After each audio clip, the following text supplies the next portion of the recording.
The reason he put us in ballet was for us to have a really good foundation of like footwork and just how to kind of handle your limbs when they're growing really quicker than your mind is growing, which is pretty much what happens to all of us, from 12 to ages 12 to 16. You're just like, I don't even know the body that I'm in, during those years. But he knew early on that we were going to be really tall. So he's like, it wasn't even about like getting you guys ready for basketball. He was like, I just wanted you to be able to carry yourselves with grace and dignity and confidence. So he's like, you guys did ballet for like 5 years. And I was like, wow. When did you begin to say, oh, I'm taking this basketball seriously?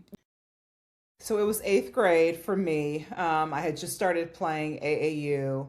And honestly, I was tall, but for me, I was playing basketball because my really close girlfriends, Amber and Desiree, were on the team. So we did seventh grade basketball together. The best part was like waiting for practice after school. We got to eat junk food, like no parents were there. We ran around the school for 2 hours, practiced, and then we went home. But my eighth grade year of playing, my dad he started coming to my games, and he was like, you are really good. But I don't know if you know the name John McClendon. He was a really good friend of my father's and huge in the basketball world.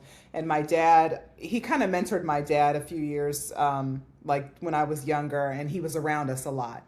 And he came to one of my games with my dad, and he was like, yeah, you're good. But he's like, if you really want to be good and be something at basketball, you have to get serious about it.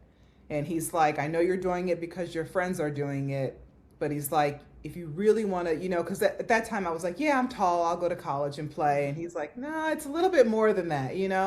If you really want to play basketball and succeed, he's like, you have to get serious about it.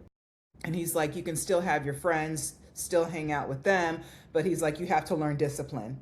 And he's like, if you really want to, be great, and you have to become disciplined with the sport of basketball.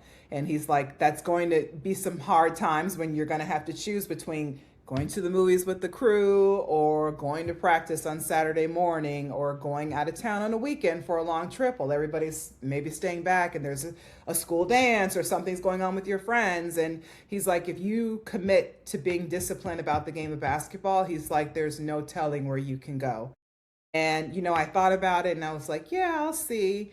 And then I really started to think about it. And then the summer after eighth grade is when I was like, I went to my dad and I told him, okay, I'm ready to be great. And he's like, well, don't just tell me because Mr.